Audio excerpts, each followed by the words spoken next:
Levi Brackman here. Welcome back to Truths, Jewish Wisdom for Today. Thank you so much for joining. If you like this podcast, please subscribe or leave a review on wherever you listen to your podcast. I would really appreciate it, and it would also help other people find this podcast. Thank you again. Now on to the podcast. This is a brand new season of the podcast. This is all about the Kabbalah, specifically about Lurianic Kabbalah, or the Kabbalah of the Arizal. Rabbi Isaac Luria, who was a Kabbalist who lived in Egypt and then in Tzfat in the 1500s. But before I get into that, a few words about what the Kabbalah is. Kabbalah literally means to receive, and this is knowledge which, according to the tradition, has not been cognized through human cognition, but rather has been received from the divine or from some kind of divine source. That's what the word Kabbalah is. It is the mystical teachings of Judaism, the hidden secrets of the Torah, although none of those descriptions really do justice to what the adherents of the Kabbalah actually think that it truly is. Some people call it the mystical teachings of Judaism, and Kabbalah has really infused a tremendous amount of what is considered today to be Orthodox Judaism.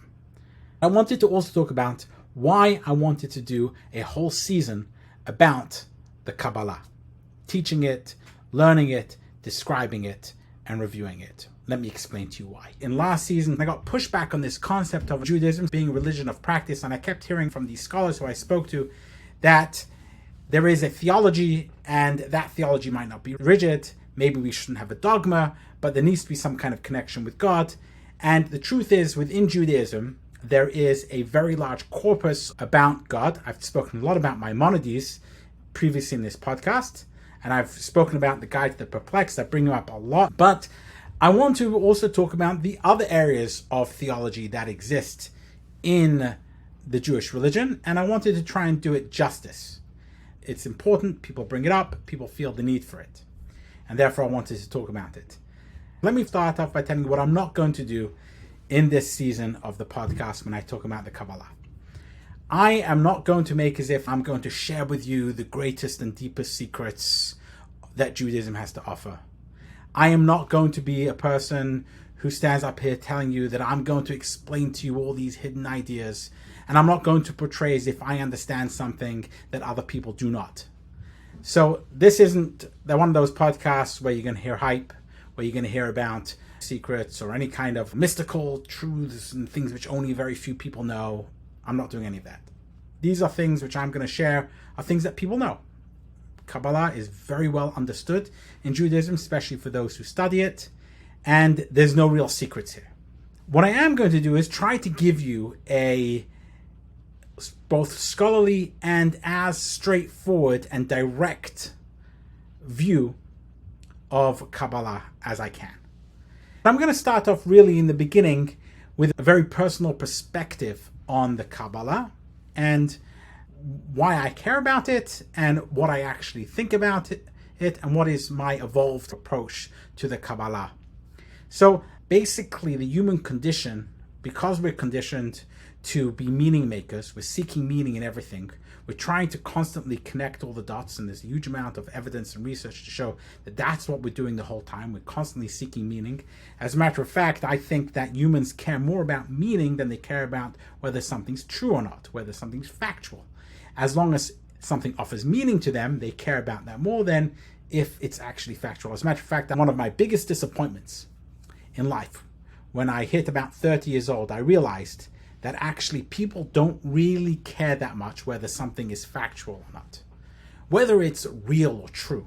What they care about is, how much does that give me meaning? My PhD is on meaning and purpose in life, and throughout my PhD, I learned more and more about how important meaning and purpose in life is. As a matter of fact, it's so important to the human condition that people who have meaning and purpose in life are much more likely to live longer, healthier, they're more likely to have better relationships, they're more likely to make more money, they're less likely to have drug and alcohol addictions, they're less likely to have other types of addictions and mental illnesses, and they're much more likely to be healthy psychologically.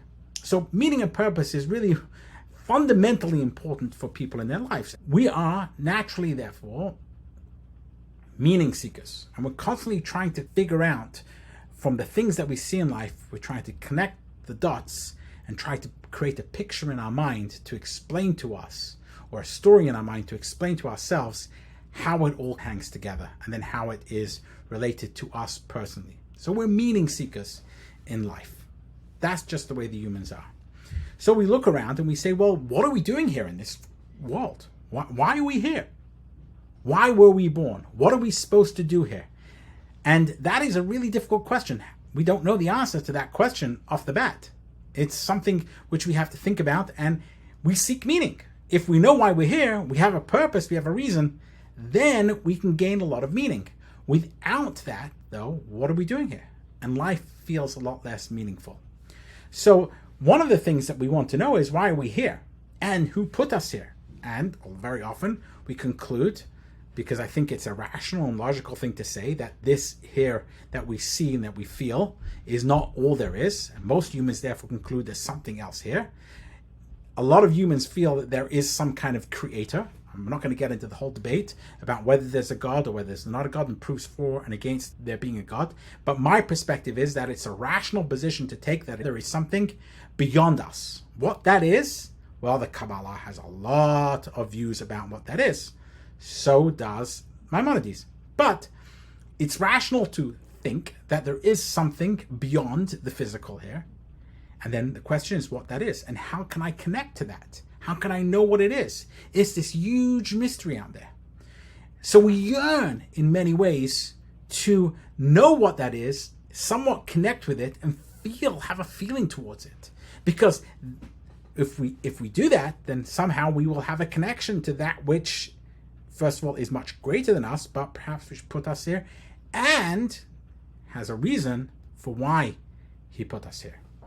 So there is a natural human yearning towards divine communion or divine connectivity. We all yearn for it. And I would say even further than that, for the mystics, when you feel you are connecting with that divine, there is this tremendous feeling of euphoria. There's an inherent enjoyment in divine connectivity. And because of all of that, I think it's very worthwhile exploring, what is this divine? What have people thought about it?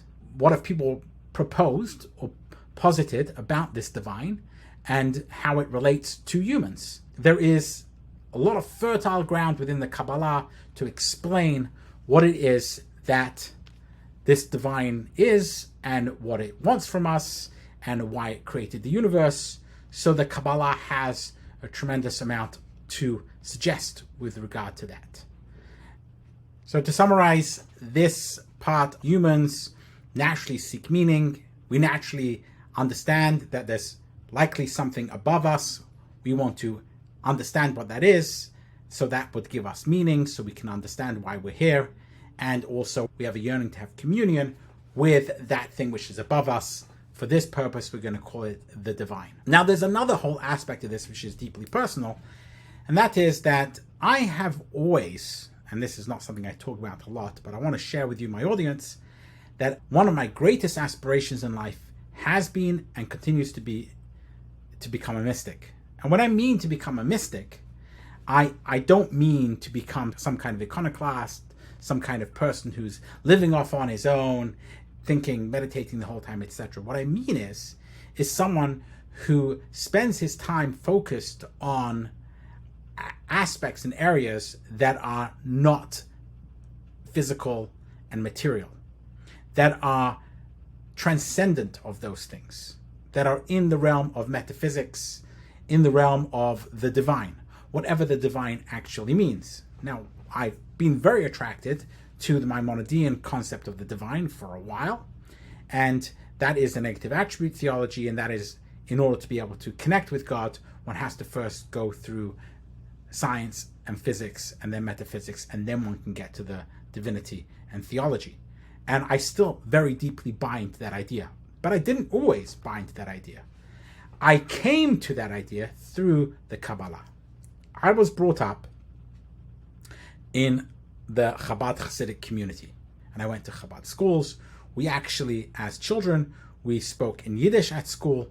We translated the Bible from Hebrew into Yiddish, and I studied a tremendous amount of Talmud. By the time I was 13, I was saying this Hasidic essay, which was full of theology, which explained from a Kabbalistic and mystical perspective why people put on tefillin or lay phylacteries each day, which is a mitzvah from the Torah.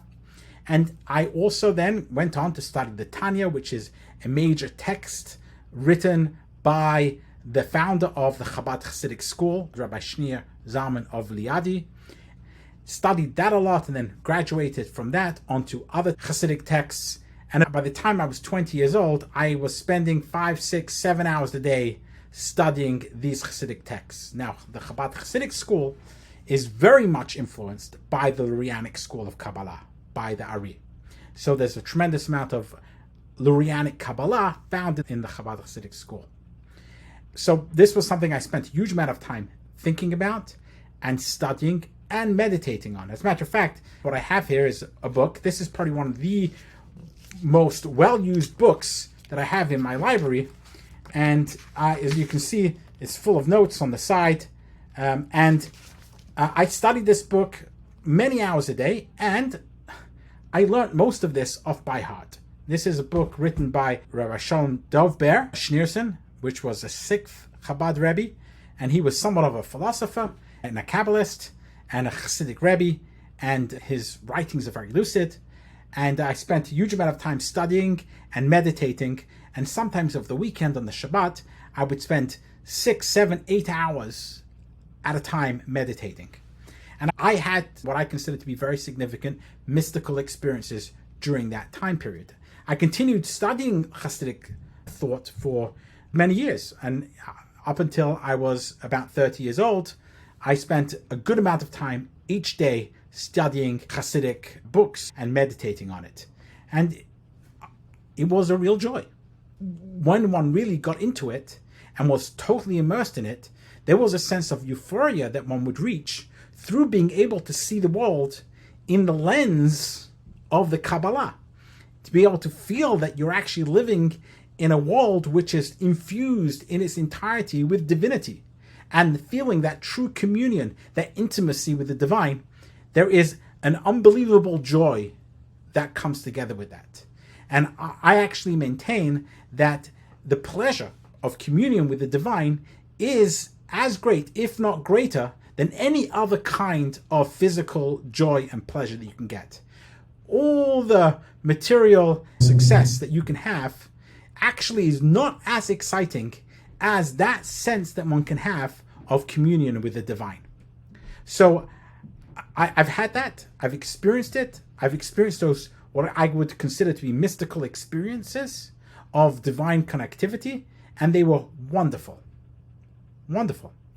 So from an experiential perspective, I've experienced this. So what brings me here today, and how I came around through a Maimonidean perspective to a new approach or a new perspective that I have on Kabbalah today at the age of 45.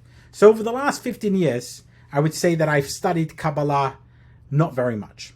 And I haven't really opened those books of the Chabad Chassidic school. And here's the reason for it. At some point in my journey, I recognized that I had no idea what I was truly understanding.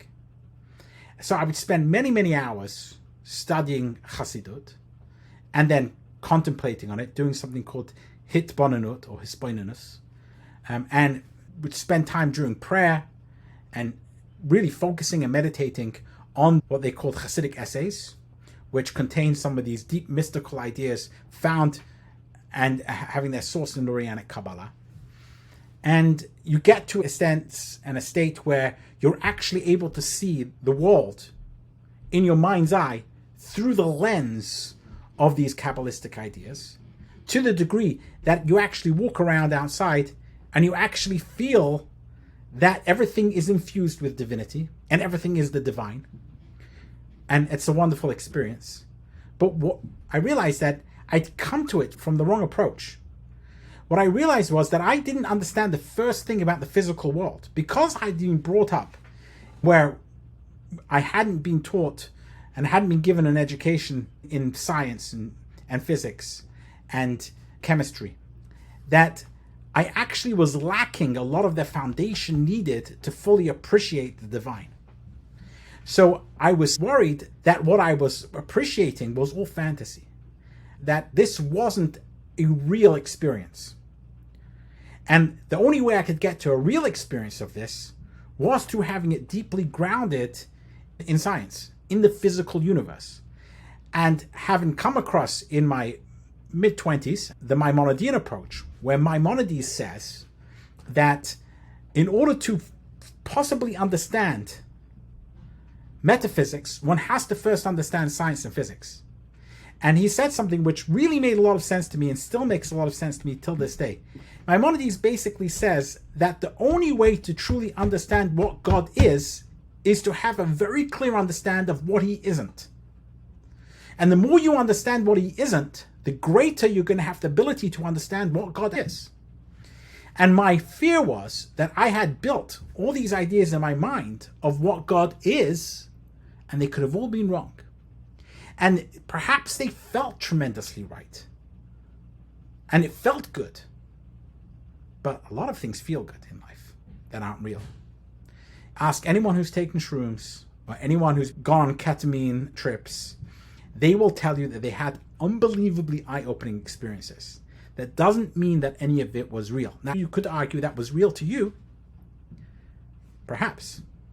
It was real to them. But is it real? And some people would argue, well, that doesn't matter. And some other people will argue, well, it is real because it was taught to you by real Kabbalists and by people who were Chachmei HaEmet. These were wise people who knew truth, and they had revealed truth. And in this season, we're going to talk a lot about this idea of knowledge and how knowledge is actually gained. There is this Gnostic idea that knowledge is only received and has to be revealed. And the Kabbalah seems to buy very much into this idea that true knowledge has to be received. The word Kabbalah means received. It's knowledge that is received. And so it's received either from the divine. You have divine people like Reb Shimon Bar Yochai, the Zohar, and we're going to get into what the Zohar is and what it isn't, and Lurianic Kabbalah, what it is and what it isn't. But you have to be able to truly believe that these teachings in the Kabbalah were actually received from God to these individuals, whether it's Reb Shimon Bar Yochai from the 2nd century and not from Moshe de Leon. We'll get into that, what the Zohar claims to be and what it actually is. And then what the Lurianic Kabbalah claims to be and what the claims are made about how the Arizal, Rabbi Isaac Luria, in the 15th century received his knowledge and what it really is. And so you have the reception, but you have to actually buy into it that which is received is real. It was actually received by them from God himself, or from at least an intermediary from God who received it from God. And if you don't fully buy into that, or if there's reason not to fully buy into it, then the question is what I am experiencing, is it truly God?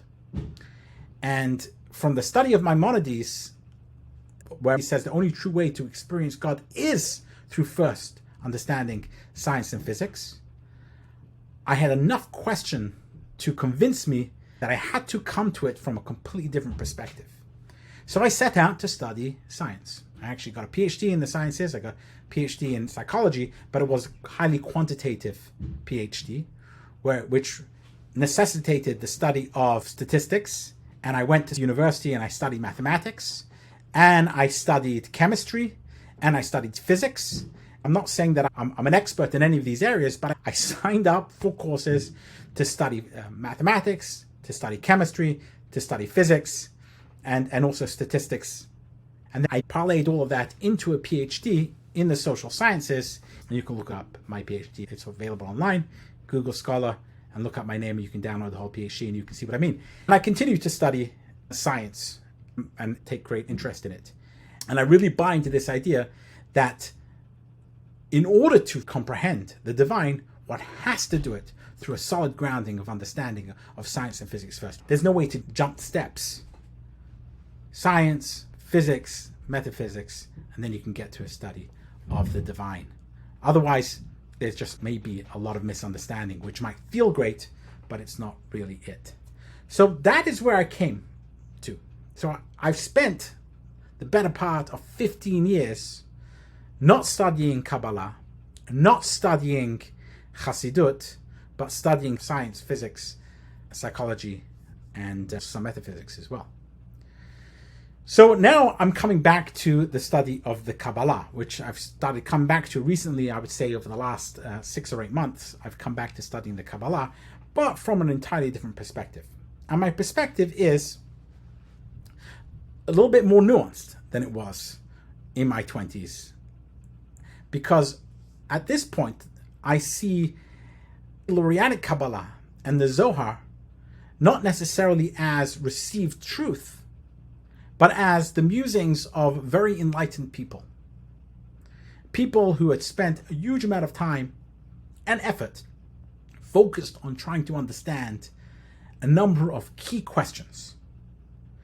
And if you think about what those key questions are, well, first of all, what is it that is above us? What is this thing, and what does it want from us? That's the first fundamental question. So I think the starting point is, yes, there is a God. I think all religious people believe that there is a God. But then the question is, what is that God? And if you think about it, Maimonides said, I don't know what that God is. And guess what? Neither does anybody else. And the only way you can have some kind of comprehension of God is through a full understanding of what God isn't. That is Maimonides. But I think there was pushback to that, because then how do I feel connected to that God? It's too transcendent in many ways. And the response to that was the Kabbalah. The Kabbalah says, wait, well, hold on a moment here. Yes, God is transcendent, but he also interacts with the universe. And how does that happen? And in that space of how God interacts with the universe and how God created the universe, that is the space in which the Kabbalah plays in. Now, Maimonides doesn't play in that area at all. You're left with this very large question from Maimonides, which is, one moment, okay, I'll have an apprehension of the otherness of God, and I'll work really hard to get there, but I'm still left with a lack of understanding of, well, how from this transcendent God did this multiplicity of a universe come into being? You're still left with that question. And it's almost an unanswerable question. So now there's this massive chasm between me, a finite being, and this massively transcendent God who somehow is communicating with us and telling us in the Torah of how to behave and what to do. Well, how did that happen? One second. This transcendent God somehow is talking to Moses? Now, I understand that in many ways Maimonides tries to explain what this means, but the mechanism of how it happens is left unsaid. How does that happen? How does that occur? So to the thinking person says, well, that doesn't necessarily make sense. How do I square this circle? On the one hand, you have a God who's totally transcendent. You can't see anything positive about him whatsoever. So does he exist? Well, all I can say is that it exists, but even that I can't say about him anything. So what does that mean? Is there a God or is there not a God? Well, there is a God, but when I say there's a God, I have no idea what I mean. Unless the person's worked really hard to figure out the otherness of the divine, you're never even going to get even a small kind of taste of what that is. And it feels very unsatisfying. So the pushback to that is the Kabbalah. And the Kabbalah says, one second here. There is something else which we can understand, which we can comprehend. And how do we know that is? Because it was received. It was received from the divine. Either through Rabbi Shimon Bar Yochai in the 2nd century, and again, the controversy around that.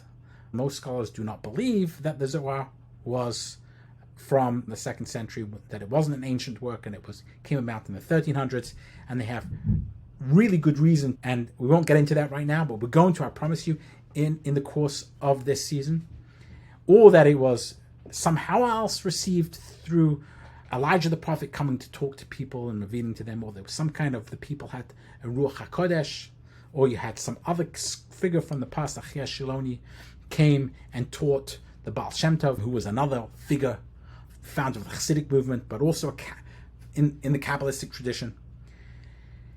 So it was all received, and therefore now we know how to bridge this divide between a transcendent God and the humans. So that is what the Kabbalah seems to come and say, or come to teach us. It also perhaps comes to talk about the idea of the problem from evil, which is how can you have a good God and evil? So it talks about the Sitra Achara, and it talks about vessels and lights and those types of things, which we'll get into in this season to try and explain perhaps the problem of evil in some kind of way. So that's really what the Kabbalah does.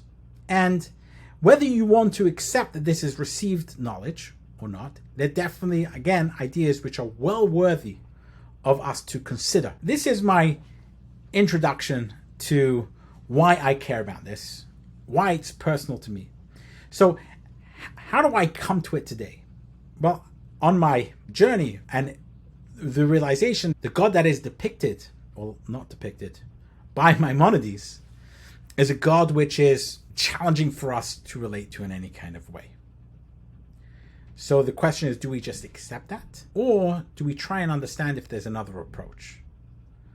So my relationship with Kabbalah today is looking at it from an interested party to see what is there from the thinking and the teachings of these people who spent an inordinate amount of time thinking about this actual question.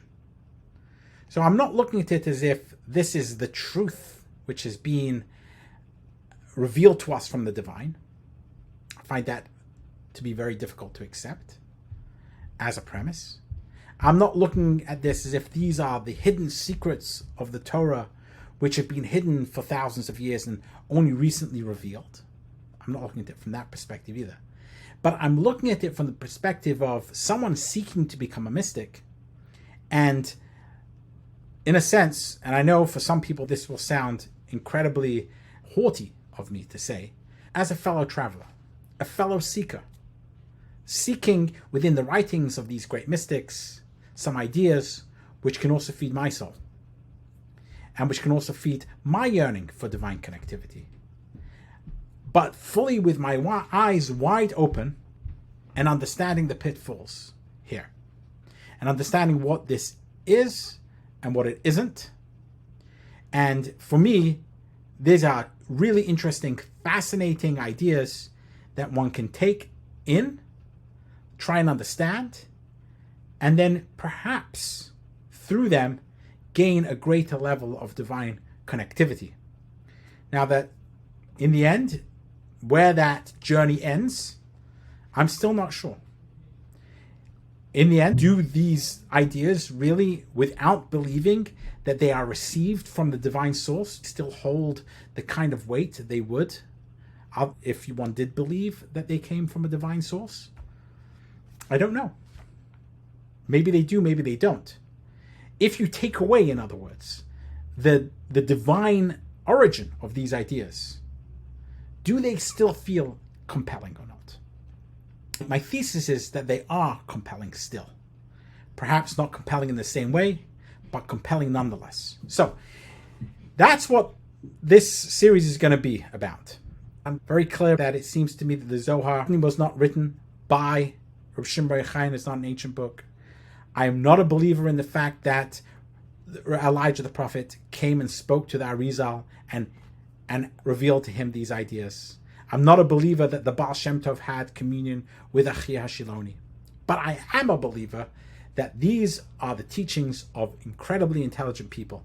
I just want to say that I'm not a believer in it does not mean that I think that they lied. Back in the 1300s, back in the 1500s, this is how people spoke.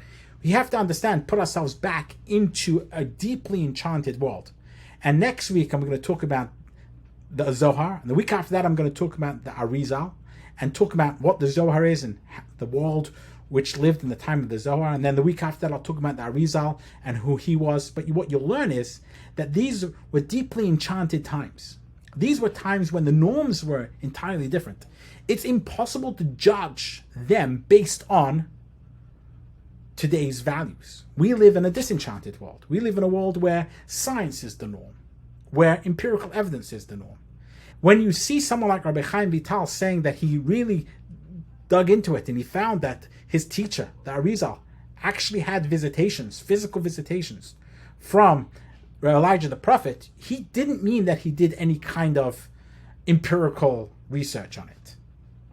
It is a different type of research and investigation that he did. Similarly, to say that when Moshe de Leon said that the Zohar came about from an ancient text that he had, and that ancient text was written by Rabbi Shimon Bar Yochai, and that turns out not to be the case, that doesn't mean he lied. It means that in those days, that's how they did things. They attributed texts which they had written, or their friends had written, or had been written by committee, as was the case of the Zohar, it seems, as ancient texts. That's what people did. And it wasn't just in Jewish circles, it was in other circles which I did that as well. People spoke about received knowledge. It was a thing that people spoke about. It was a way in which they described how they got knowledge through receiving it. And they really believed that they had received it. I'll tell one short story just to illustrate my point. When I was a rabbi living in Evergreen, Colorado, we had all kinds of guests coming to the house. And one day, a guest came to the house. He was an Israeli guy who had joined an Eastern type of religion, some form of Hinduism he had joined. And he saw that we had on the wall at that time a picture of a well-known Hasidic rabbi. And he looked at the picture and he said, "Oh, wow. And I said, "What's going on?" He goes, "Well, this rabbi came to me and studied with me one night." And he started explaining that one night he was meditating and the rabbi came to him, physically came to him and spoke to him and studied with him for the rest of the night. And I was listening to him and respectfully. And afterwards, when he left, my kids asked me, "Do you believe him?" And I said, it doesn't matter whether I actually believe that rabbi came and visited him or not. What matters is that he believes that happened. And I have no reason to believe that he didn't actually believe that rabbi came to visit him. He wasn't lying to me. For in his mind, that had actually occurred. So I told my children, he wasn't lying to me. But that doesn't mean that I believe that it actually happened. There's a key difference there. So I just want to make it clear that when the Arizal said that he was visited by Eliyahu Navi, that doesn't mean that I believe that Elijah the prophet actually came and visited the Arizal and taught him each day. But I do believe that he believed that happened. And the same thing is, in many ways, the Zohar. And we'll get into it, that although there's no evidence that the Zohar is an ancient text, in many ways I believe that Moshe de Leon, who came up with the Zohar and disseminated it, he believed that if it wasn't physically an ancient text, it was as good as being an ancient text. And that it was as good as being received knowledge from Rabbi Shimon Bar Yochai. So this isn't me being disrespectful to these great scholars and Kabbalistic teachers. It's the contrary. I have deep respect for them and their teachings. It's just that I don't necessarily believe that they are actually received from the divine. But that doesn't mean that I am saying that they lied about their belief that it was received from the divine. Nonetheless, these teachings have a tremendous amount to offer and to teach us, especially for those who are seeking to commune with the divine and to have mystical experiences and to become mystics. So that's my approach to it today. That's how I view it. If this is of interest to you, then please come along with me on this journey of studying the Kabbalah, specifically the Kabbalah of the Ari. Give me all the feedback you would like. I'm also going to bring on some other people to discuss them. You'll hear other approaches and perspectives on this throughout this season. But meanwhile, I want to wish you a wonderful day. And again, like this podcast wherever you see it. Subscribe, leave a review. This has been Levi Brackman with Truth's Jewish Wisdom for Today.